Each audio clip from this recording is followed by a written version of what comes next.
श्रीमद् भागवत महापुराण में एक कथा आती है कि राजा दशरथ जी स्वर्ग में बैठे हुए। अब बैठे हैं कि नहीं बैठे हम सर्वे करने नहीं गए थे, कथा में ऐसा लिखा हुआ है।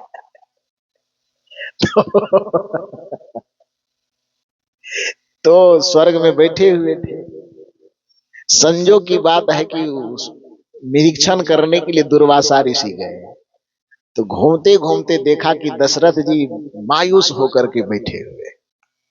तो दुर्वासा ऋषि देखा कि राम जी के पिता हैं, तो थोड़ा जब वीआईपी आदमी होता है तो लोग जाकर के भेंट करते हैं।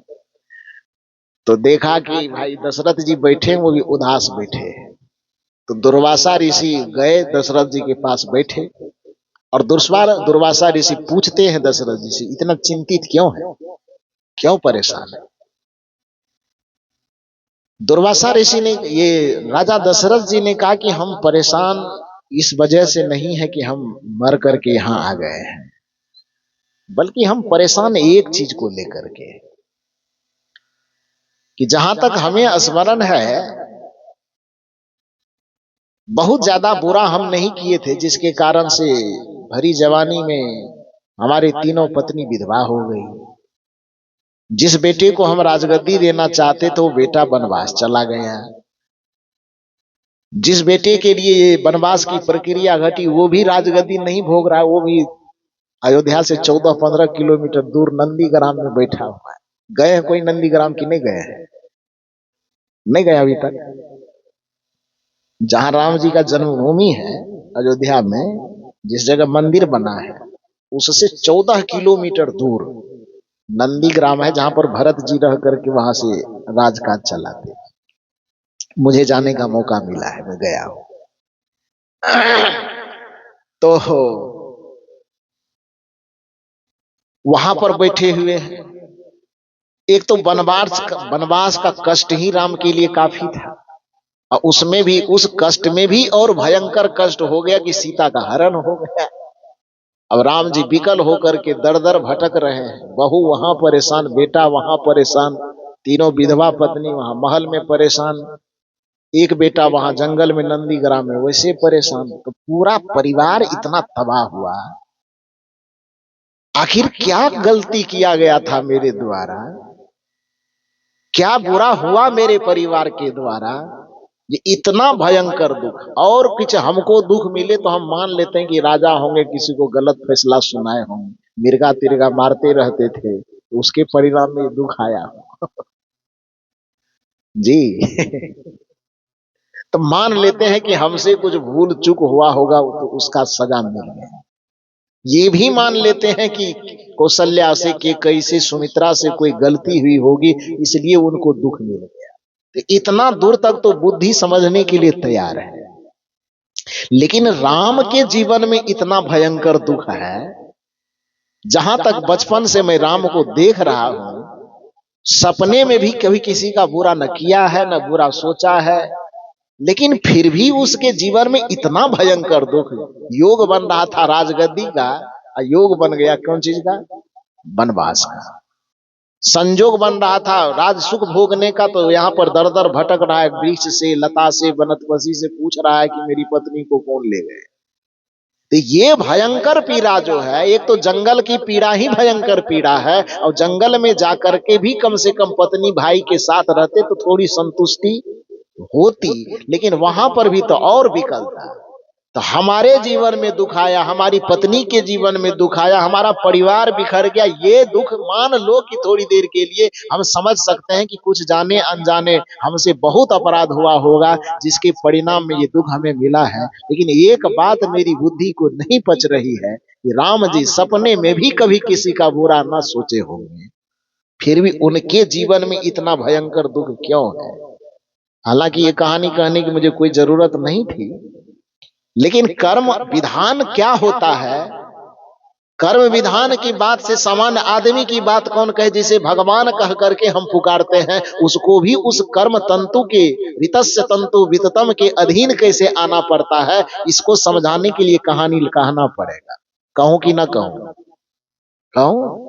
ये बना के नहीं कह रहा हूं, ये सवाल जवाब हो रहा है किससे? दुर्वासा ऋषि और दशरथ जी के बीच में, जीवित में नहीं हो रहा है। मरने के बाद वहां स्वर्ग में बैठे हुए हैं, उस जगह पर मुलाकात होती है और चर्चा होती है आपस में कि इतना दुख क्यों। दुर्वासा ऋषि ने कहा कि राम जी को कितना दिन से जानते हैं आप? आपके घर में जन्म जन्म लिया तब जानते हैं, लेकिन व्यक्ति को एक ही जन्म का कर्म उसको सजा नहीं देता है। फिलॉसफी कहता है कि सजा मिलने के लिए, जैसे आप जान लीजिए कि कभी घड़ा बनाने वाले को आपने देखा है चाक चलाते हुए? देखे जरूर होंगे। फिलॉसफी कहती, दर्शन शास्त्रीय कहता है कि कर्म का फल हमारा पीछा कैसे करता है। जैसे कोई एक कुम्हार चाक को, कोई भी सामान बनाने के लिए चाक को चलाता है, तो उस चाक में, चाक ही ना बोलते हैं आप लोग, तो उस चाक में एक लाठी डालता है लकड़ी का घुमाने के लिए, और लकड़ी देकर के घुमाता घुमाता घुमाता खूब जोर से जब 10 मिनट घुमाते घुमाते पूरी स्पीड पकड़ लेता है, तो तब उस लाठी को निकाल करके वो बगल में रख देता है। तो जब तक लाठी से घुमाया तब तक तो चाक घूम ही रहा है, लेकिन लाठी को निकाल करके बगल में रख देने पर क्या चाक बंद हो जाता है? चाक का घूमना बंद हो जाता है? नहीं, उस लाठी को निकाल करके बगल में रख देने पर भी चाक में जब तक गति भरी रहती है तब तक वह चाक नाचते रहता है। ठीक उसी प्रकार से आपके आत्मा में इस शरीर रूपी लाठी को लगाने से जब तक उस कर्म की गति चलती है तब तक तो चलती ही है, लेकिन इस शरीर रूपी लाठी को निकाल करके फेंक देने के बावजूद भी आत्मा के साथ उस कर्म का गति चलते रहता है। इसलिए कई जन्मों का जब फल होता है, अभी के समय में किया गया कर्म का फल वह दूसरे जन्म में भी मिलेगा। दूसरे में भोग करके पूरा नहीं कर पाइएगा तो तीसरे जन्म में मिलेगा। जबकि यूं कहिए कि 1000 जन्म तक में भी पूरा नहीं कर पाइएगा तो हजारों जन्म लगेगा इसको भोगने में, तो पर भी आपके कर्म का फल नहीं मिलेगा। यही बात दुर्वासा ऋषि समझा रहे कि आप राम जी को कितना दिन से जानते हैं। तो दशरथ जी ने कहा राम जी को तो क्या बस वही 15, 16, 20 बरस, 25 बरस से जानता हूं, जब से वो हमारे घर में आए तब से। दुर्वासा ऋषि ने कहा नहीं, कर्म का फल केवल 16, 15, 20 बरस के दायरे में नहीं आता है। कर्म का फल जन्म जन्मांतर से पीछा करता है, और उस जन्म जन्मांतर की घटना को देखेंगे तो आपके पुत्र जिस समय विष्णु के रूप में थे, उस समय आपके उस पुत्र से अर्थात विष्णु जी से भयंकर गलती का, क्या गलती हुई? दुर्वासा ऋषि कहते हैं कि गलती यह हुई कि देवासुर संग्राम हो रहा है, आपको और हमको फैसला करने दिया जाए देव और असुर संग्राम का, तो हम सीधे देवता के पक्ष में वोट करेंगे ना। कम से कम भारतीय संस्कृति में जीने वाला आदमी आंख कान मूंदेगा, कहे राक्षस के पक्ष में हम वोट नहीं करेंगे। किसके पक्ष में करेंगे? देवता के। अनजान है हम, गलत इतिहास बताया गया इसीलिए। वस्तुतः देव और दानव कोई दो संस्कृति में जीने वाले लोग नहीं थे। ये गलत जानकारी हमें पंडितों के द्वारा दी गई, जिनके हाथ में ग्रंथ लिखने की जिम्मेदारी थी। हमको लगता है कि शायद वो असुर रोग, उसको लिखने वाले जो उपन्यास ये पुराण उरान लिख रहे थे, उसको उन्होंने शायद घूस वूस न दिया होगा, मेरे समझ में यही आ रहा है। इसीलिए उसको इतना नीचा गिराया है, इतना मैंने उसके रूप को बिगाड़िया, दांत बड़ा बड़ा तो बाल झपड़ा हुआ तो आंख बड़ा बड़ा, भयंकर शरीर, एकदम काला कलुटा चेहरा, जिसे देख करके आदमी को कपकपी आ जाए, तो राक्षस का छवि ऐसा बनाया। और देवता बना दूध का धोया हुआ, ऐसा नहीं है। वो जबरदस्ती पंडित जी लोग, पता नहीं देवता लोग थोड़ा घूस घास ज्यादा दिया होगा, दानव लोग घूस नहीं दिया होगा, इसलिए उसके स्वरूप को बिगाड़ दिया। वस्तुतः देव और दानव दो संस्कृति भारत और पाकिस्तान, चीन जापान का रहने वाला नहीं था, बल्कि देव और दानव, सुर और असुर एक ही पिता के दो पुत्र थे। पिता का क्या नाम है? महर्षि कश्यप। और महर्षि कश्यप की दो पत्नी है, दीति और अदिति। दीति और अदिति वैसे सगी बहन है। सगी बहन समझते हैं ना? हाँ, माने एक ही माँ से दोनों का जन्म हुआ, दोनों सगी बहन है, एक का नाम है दीति, एक का नाम है अदिति, और दोनों बहन की शादी हो जाती है एक व्यक्ति से, महर्षि कश्यप नामक व्यक्ति से दोनों बहन की शादी हो जाती है। पुराने जमाने में, यदि इतिहास की जानकारी आपको थोड़ी बहुत हो तो आपको पता होगा कि पुराने जमाने में मातृसत्तात्मक वंश चलता था। जैसे आज पितृसत्तात्मक वंश चलता है कि एक बच्चे का नाम पिता के नाम से जाना जाता है, पिता के आधार पर पुत्र का नाम तय होता है, पिता के आधार पर पुत्र का वंश चलता है। लेकिन एक जमाना ऐसा था, पता नहीं पुरुष लोग सत्ता कब पलट दिया, ये समझ में नहीं आता। हाँ जी, आप लोगों से कुर्सी छीन लिया है ये लोग। ओरिजिनल बात यह थी कि ये कुर्सी पहले आप लोगों की थी। मातृसत्तात्मक वंश चलता था, उसमें पिता के नाम से पुत्र की और वंश की पहचान नहीं होती, वंश की पहचान होती थी मां से। हालांकि अब सरकार थोड़ा बहुत समानता लाया है कि हर एक कागज में, हर एक सर्टिफिकेट में पिता के साथ साथ मां का भी नाम जोड़ रहा है। ये अच्छी बात है, ये बराबर 50-50% सत्ता मिला है। वैसे आरक्षण की सरकार लोग 50% दे रहे हैं, यहाँ है कि नहीं? कितना है, कितना परसेंट है यहाँ आरक्षण? 50 महिला को नहीं, 50 से ज्यादा नहीं होगा। महिला को खास करके जी 37% है, 33 बिहार में 50 है, 50% आरक्षण है वहां पर बिहार में। तो खैर जो भी हो, 33 तक भी लाया तो खींच तीर करके बाद में 50 तक ले जाइएगा। लेकिन अभी जो है मूल रूप से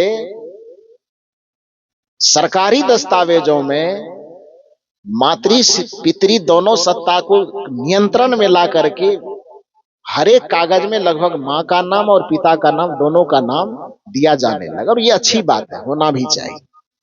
लेकिन एक समय ऐसा था कि मातृ सत्तात्मक वंश चलती थी कि उसमें पिता कौन है, क्या है, उसे कोई लेना देना नहीं है, मां के नाम पर वंश चलता था। तो यहाँ कश्यप की दो पत्नी दीति और अदिति, तो मां दो हो गई। अब वंश जो चलेगा तो पिता के नाम पे तो चलेगा नहीं, वंश चलेगा मां के नाम पर। तो अदिति से जो पुत्र उत्पन्न हुए, जो वंश चला, तो अदिति से जो वंश चला उसको कहा गया आदित्य वंश। नाम है अदिति तो वंश चलेगा तो आदित्य वंश। आदित्य माने देवता। अब दीति से जो वंश चला तो दीति से दैत्य वंश, दीति दैत्य। दीति से जो वंश चला वो दैत्य वंश कहलाया, अदिति से जो वंश चला वो आदित्य वंश अर्थात देववंश कहलाया। तो अब इस जगह पर आप बताओ कि देव और दानव कोई आपस में दुश्मन हुआ कि वो भाई हुआ? बोलिए थोड़ा बढ़िया से। तो पंडित जी लोग ये चीज नहीं जानता है, जानता है लेकिन आपको बताता नहीं, क्योंकि बता देगा वो तो फिर उसका रोजगार जो थोड़ा बहुत चलता है राक्षसों से डराना और देवताओं के नाम पे थोड़ा बहुत पेटी भरना, वो कम हो जाए।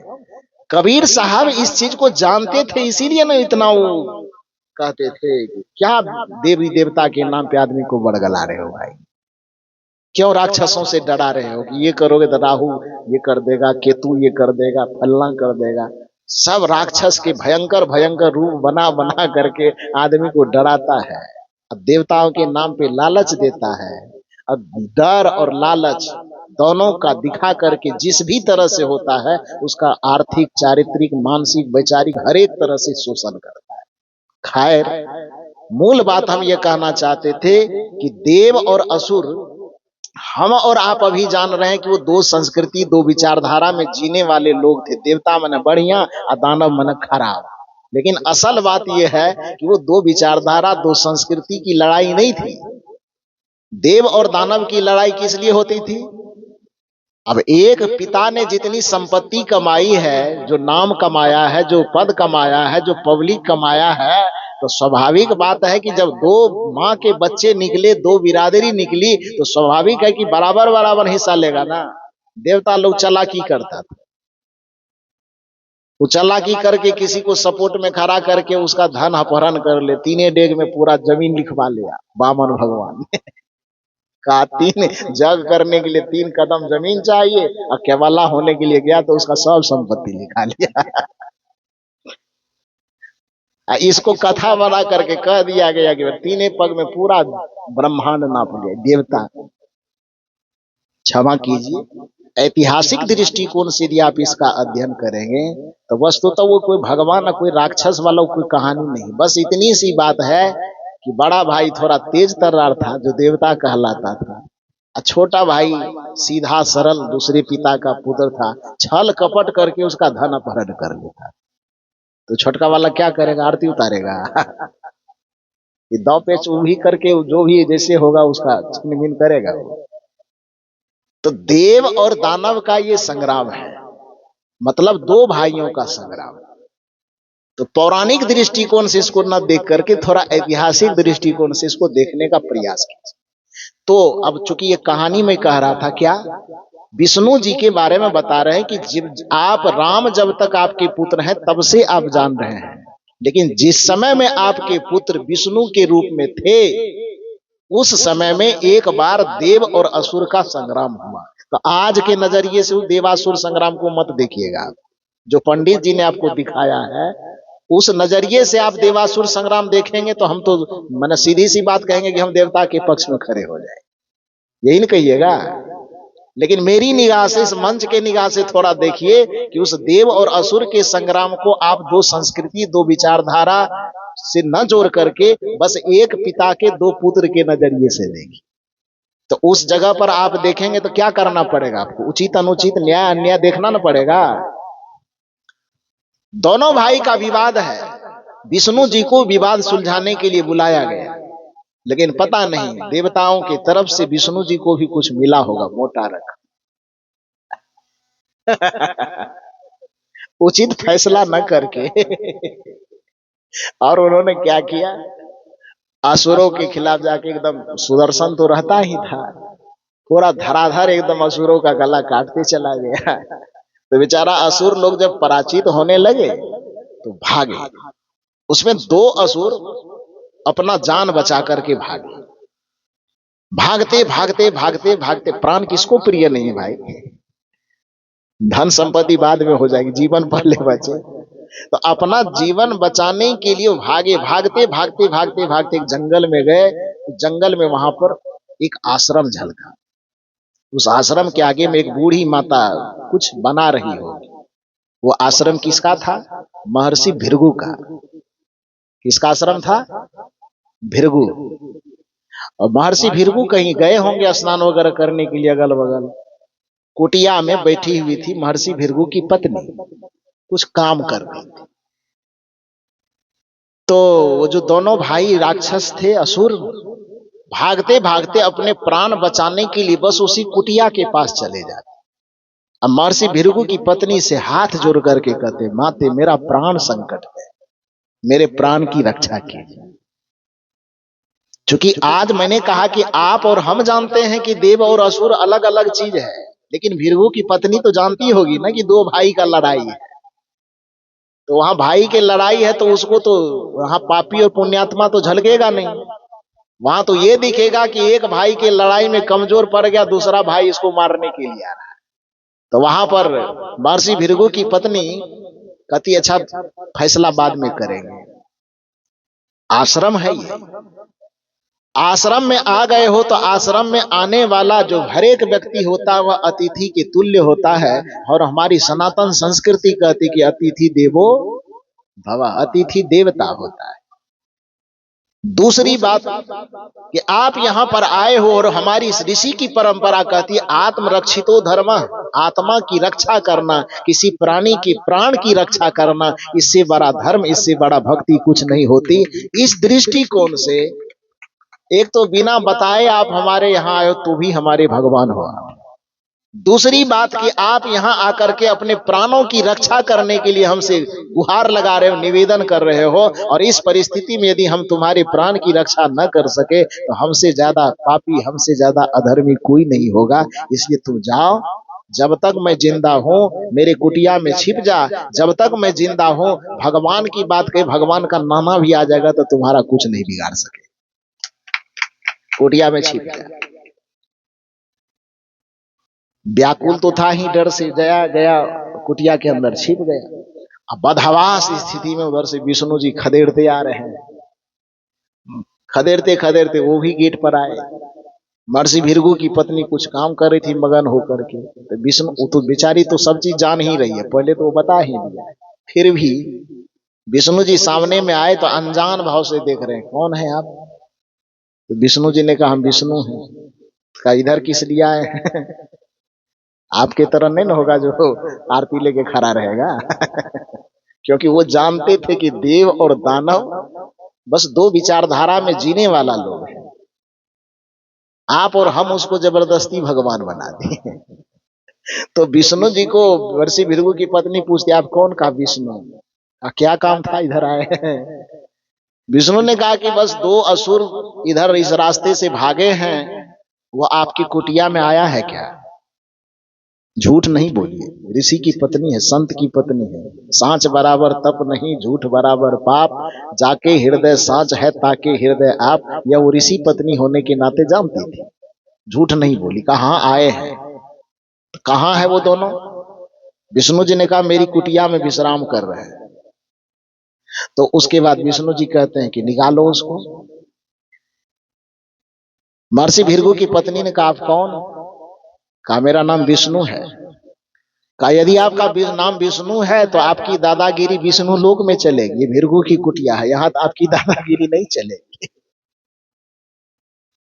जिस व्यक्ति को आप दुश्मन समझ करके खदेड़ते आए हैं तो आपका वो दुश्मन होगा, लेकिन मेरे कुटी में वो अतिथि बन करके आया है और मेरी कुटिया में आकर के एक ऋषि पत्नी जान करके मेरे सामने प्राणों की भिक्षा वो मांगी है, और मैंने उसे वरदान दे दिया है कि जब तक मैं जिंदा रहूंगी तुम्हारा कोई बाल बांका नहीं करेगा, जाकर के छिप के रह। तो तुम्हारा आपका संकल्प है कि उसे मारना है, और मेरा संकल्प है कि ये कुटिया ऋषि की कुटिया है, इसमें जो भी व्यक्ति आ गया उसके प्राणों की रक्षा करना ये संत का दायित्व होता है, मेरे रहते उसका बाल बांका आप नहीं कर सकते। यही बात तो कबीर साहब कहते हैं कि गुरु को सिर पर राखिए चलिए आज्ञा माही, कहि कबीरता दास को तीन लोक डर नाही। जिसके माथे पर संत का हाथ हो जाए, जिसके माथे पर गुरु का हाथ हो जाए तो भगवान भी उसके विपरीत खड़े हो जाए तो भगवान को भी नतमस्तक होना पड़ेगा, गुरु के भक्तों का वह बाल बांका नहीं कर सकता। तो उस महर्षि भृगु की पत्नी ने कहा कि मेरे संरक्षण में है, वो आपका दुश्मन है, तो इसी यहाँ से कुटिया से निकलेगा तो बाद में दुश्मनी फरियाइएगा। जब तक वो मेरी कुटिया में है तब तक उसका आप कुछ बिगाड़ नहीं सकते। क्रोध से जलजला रहे थे विष्णु जी, उन्होंने कहा कि आप निकालते हैं कि नहीं निकालते?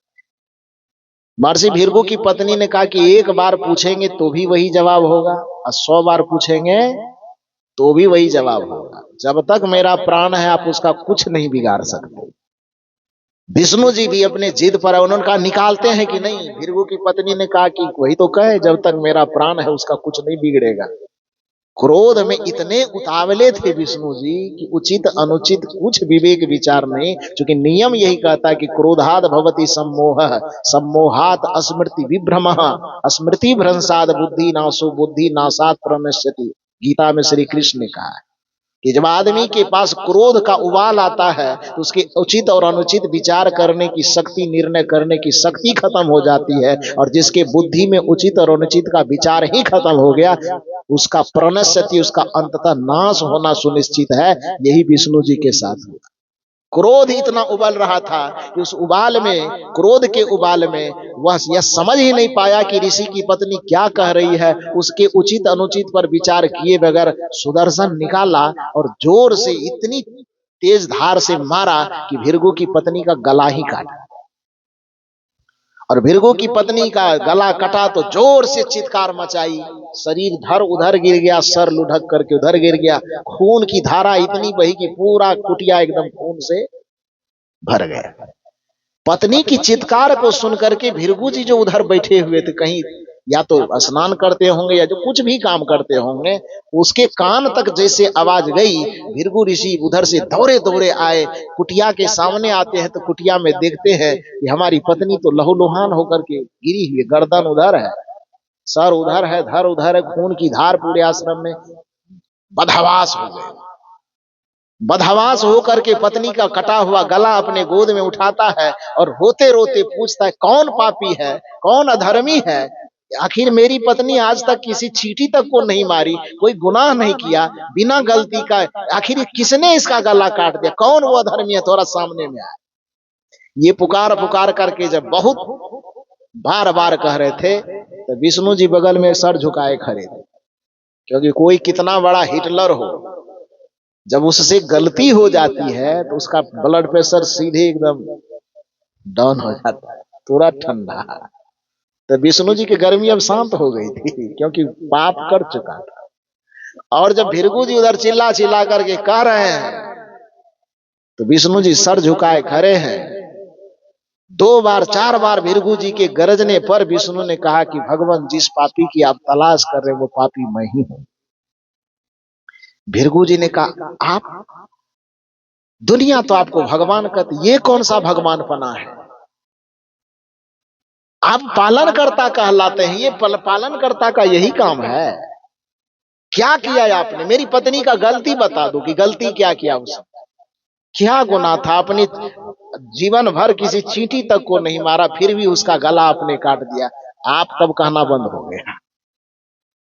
वो तो मर्यादा है तो आप बोल रहे हैं, लेकिन उस आवेश में आप कहेगा किसी को कोई?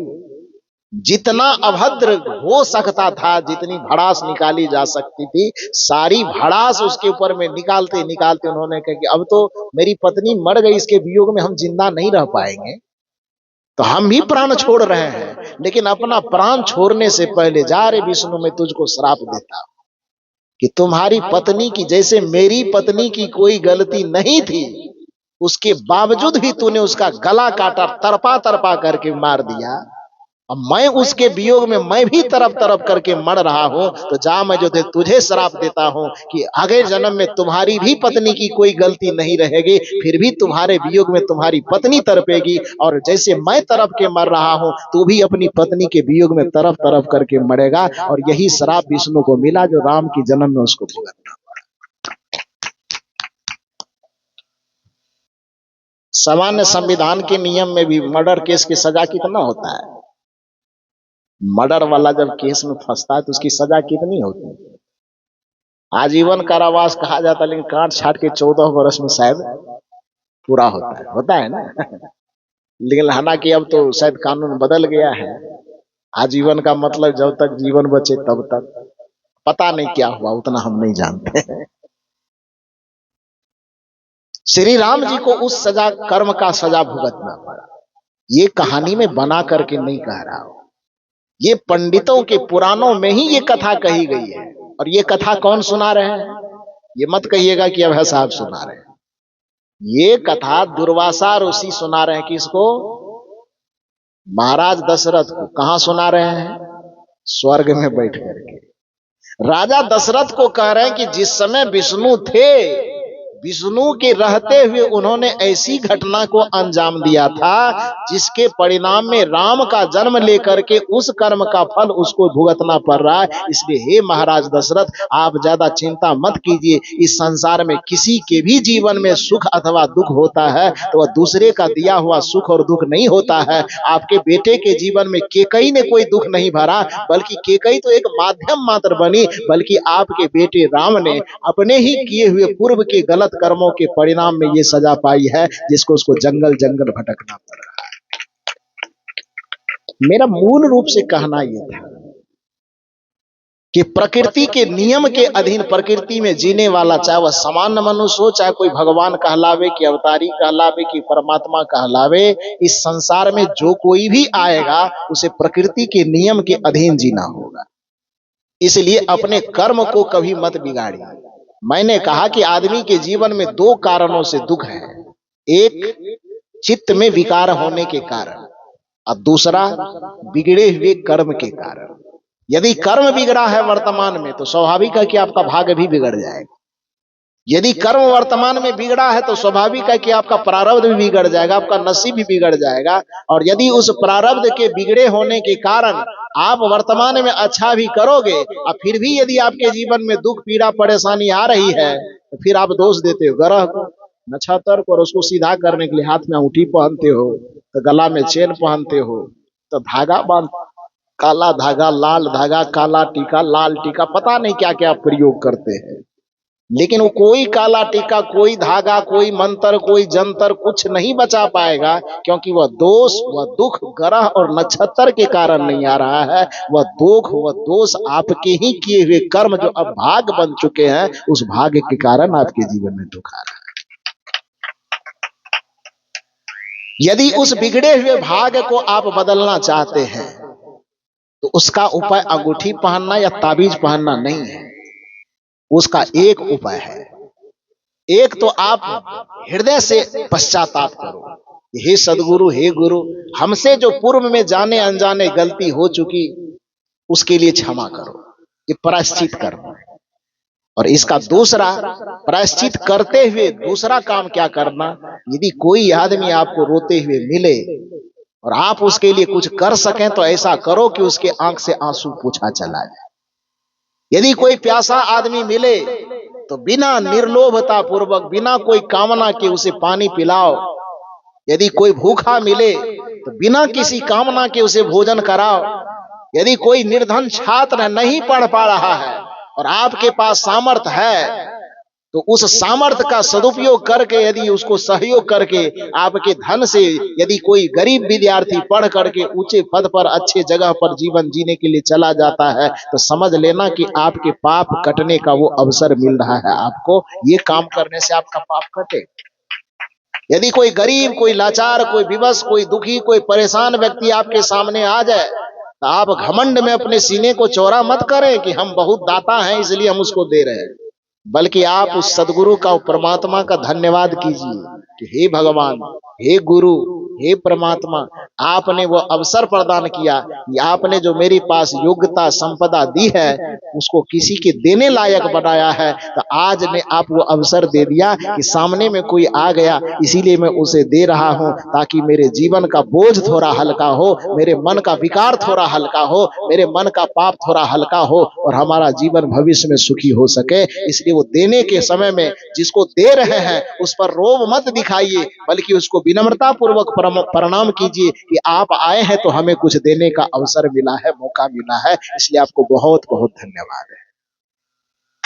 यदि ऐसा आप करते हैं तो अंगूठी पहनने की जरूरत नहीं पड़ेगी, आपका बिगड़ा हुआ भाग सुधर जाए।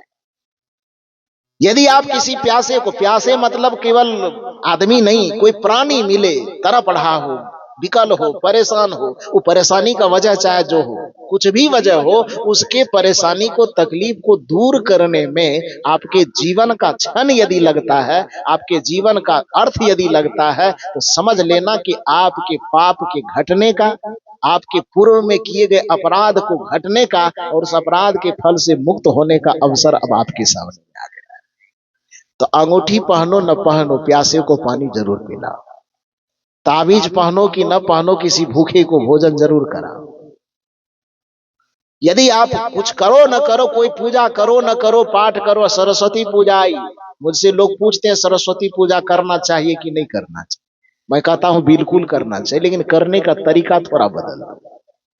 सरस्वती पूजा आता है तो मूर्ति बैठा करके उसके सामने डीजे बजा करके डांस मत करो, अश्लील अश्लील गीत मत सुनो, बल्कि सरस्वती पूजा ही करना है तो उस रोज यदि आपके पास सामर्थ्य है तो 100 कॉपी और कलम खरीद लो और 100 गरीब बच्चों में उसको बांट दो, आपकी सरस्वती पूजा हो।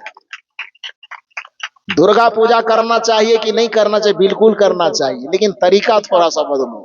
मूर्ति बैठा करके करोड़ों रुपए खर्च मत करो, बल्कि जिस रोज दुर्गा पूजा हो, कुंवारी कन्याओं के लिए, किसी के लिए कॉपी कलम, कोई कपड़ा वगैरह हो सके तो खरीद लो और उसको जा करके गरीबों में बांट दो। जिसको जरूरत है उसके बीच में बांट दो, आपकी दुर्गा पूजा सफल हो जाएगी, सार्थक हो जाएगी। पूजा करना कोई गलत नहीं है। यदि कोई पूजा, कोई पाठ आपके संस्कृति में आता है, उसको थोड़ा सा मोड़ दे दीजिए, समझ लीजिए कि पूजा हो गई। तो कहने का ये अर्थ है आपके जीवन में दुख के दो कारण, एक तो आपके बिगड़े हुए कर्म और दूसरा आपके चित्त में भरा हुआ विकार। प्रश्न यह था इस मंच का कि सत्संग किसे कहा जाता है। सदगुरु कबीर साहब के दृष्टिकोण में सत्संग क्या है? तो सदगुरु कबीर साहब के दृष्टिकोण में सत्संग है अपने आप का परिष्कार करना। अपने आप का परिष्कार करने का मतलब जो दो कारण बताया मैंने, बिगड़े हुए कर्म और चित्त का भरा हुआ विकार, बस इन दो चीजों को सुधारना ही सत्संग है। बिगड़े हुए कर्म को सुधारिए, जिस वजह से सुधरेगा। यदि वह काम आप करना शुरू कर रहे हैं तो कौन सा माला जप रहे हैं कि माला नहीं जप रहे, उससे कोई मतलब नहीं है। आपके द्वारा सत्संग होना शुरू हो गया। आपके चित्त में काम, क्रोध, लोभ, मोह, ईर्ष्या, द्वेष, छल, कपट, परपंच इत्यादि जो विकार भरे हैं, उस विकारों को यदि आपने बाहर करने का यत्न करना शुरू कर दिया, बाहर करने का संकल्प लेना और संकल्प के साथ साथ वैसा आचरण करना आरंभ कर दिया, आप माला जपते हैं कि न जपते हैं, छापा तिलक लगाते हैं कि नहीं लगाते हैं, उससे कोई मतलब नहीं। आपके द्वारा सत्संग होना शुरू हो गया। इसका यह अर्थ नहीं कि मैं कहता हूं टिकाऊ का मत लगाइए। लगाते हैं, आपको अच्छा लगता है लगाइए, नहीं अच्छा लगता, किसी को उजला अच्छा लगता है, किसी को लाल अच्छा लगता है, किसी को पीला अच्छा लगता है, वो तो शोभा है। जैसे वस्त्र शरीर की शोभा है, उसी तरह से अपनी संस्कृति, सभ्यता और मर्यादा में कोई व्यक्ति उजला तिलक लगाता है, धन्यवाद है उसको। कोई लाल लगाता है, उसको भी धन्यवाद। कोई पीला लगाता है, कोई नीला लगाता है, उसको भी धन्यवाद। तो टीका आप लगाते हैं, वो आपके संस्कृति की एक शोभा है, उसको बुरा नहीं कहा जा सकता। लेकिन आप ये मत मान लीजिए कि हमने टीका लगाया, धागा पहना, माला पहना, छापा लगाया और यही सत्संग, यही भक्ति हो गई ना। वो भक्ति नहीं। भक्ति है अपने हृदय को सरल कर लीजिए, अपने हृदय को प्रेम से भर लीजिए, प्राणियों के प्रति सद्भावना रखिए, भूखे को भोजन, प्यासे को पानी करवाइए। और यह काम जब आप करते हैं, प्राणियों पर के प्रति दया सेवा का भाव रखते हुए और अपने मन में भरे हुए मनोविकारों को धोना जब आप आरंभ कर देते हैं, तो बस जहां पर है आप, वहीं पर आपसे सत्संग और भक्ति होना आरंभ हो जाता है। कबीर साहब की दृष्टि में यही सत्संग है।